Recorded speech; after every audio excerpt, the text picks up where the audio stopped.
Manood,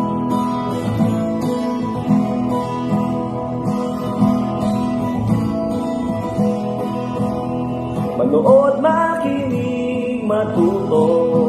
Manood, makinig at matuto. May aral natin ang kwento ng bayan ko. Ang kaban ng mga kwento ng bayan ko ay mula sa amin ng Bureau of Learning Resources at ng mga Learning Resources Management Section ng Kagawaran ng Edukasyon. Manood, makinig, at matuto. Magandang araw mga bata! Isang bagong paglalakbay na naman mula sa kaban ng kwento ng bayan ko ang ating pagsasaluhan. Ako nga pala si Teacher Maria Cristina A. Edcobane mula sa Plaridel Elementary School, Division of Lipa City, Region 4A, Calabarzon, na maghahatid sa inyo ng mga kwentong kapupulutan ng aral.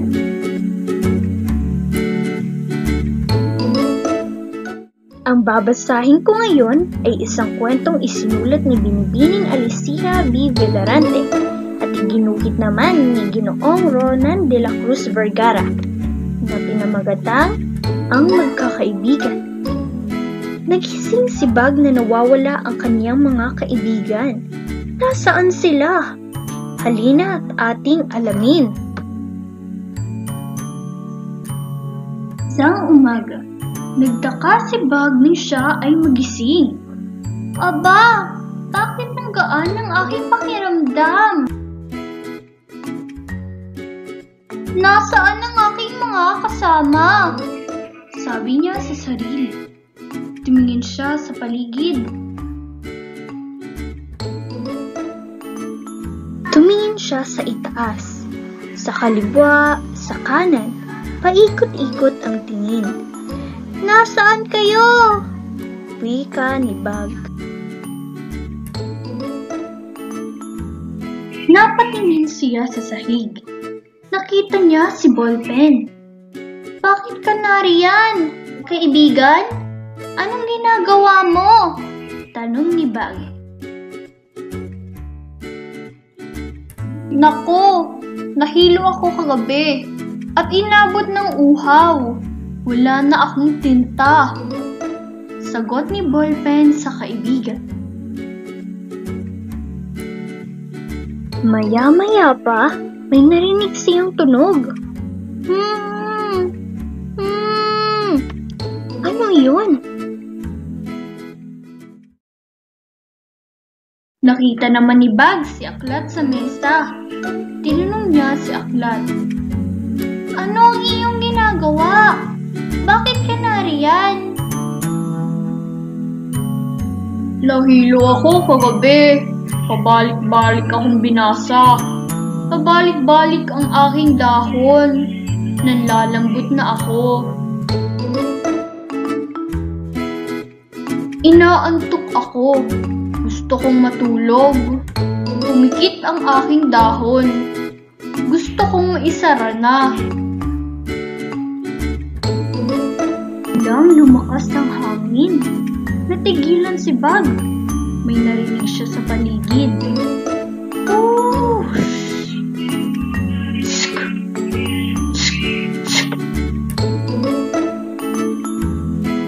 Nagliliparan ng mga papel.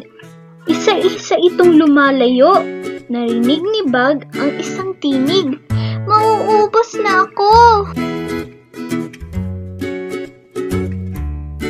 Kaibigang papel, anong nangyayari? Tila namamayat ka na.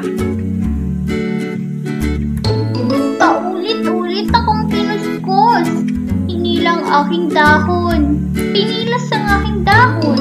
Kinusot akong mabuti. Tinawag ni Bag ang mga kaibigan. Nang bigla silang nagulat. Isang malakas na tinig ang kanilang narinig. Anak, halika na. Ayusin mo ang iyong gamit. Kailangan mo nang pumasok. Opo, wika ng anak habang siya ay lumalapit. Isa-isang pinulit ni Kylie ang kaniyang mga gamit. Binalik niya ito sa bag. Inayos niya itong mabuti. Handa ka na ba, anak? Meron kayong pagsusulit. Opo, inay. Sagot ni Kylie sa kanyang ina.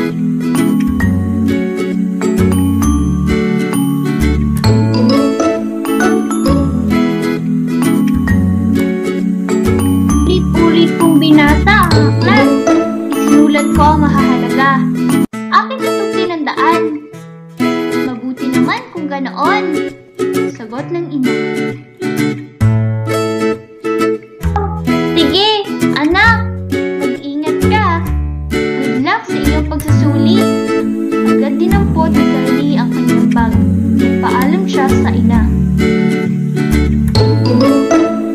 Natuwa si Bag nang bitbitin siya ni Kylie. Salamat mga kaibigan. Magkasama na tayong muli. At dito nagtatapos ang ating kwento. Hanggang sa muli. Paalam!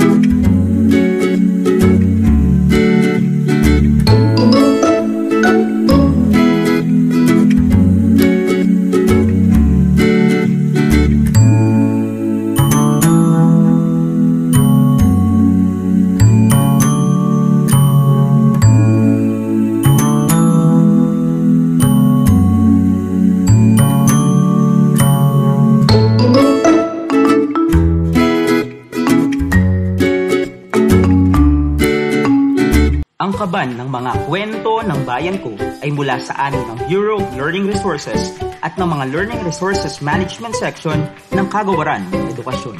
Manood, makinig, at matuto.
Ang kaban ng mga kwento ng bayan ko ay mula sa amin ng Bureau of Learning Resources at ng mga Learning Resources Management Section ng Kagawaran ng Edukasyon.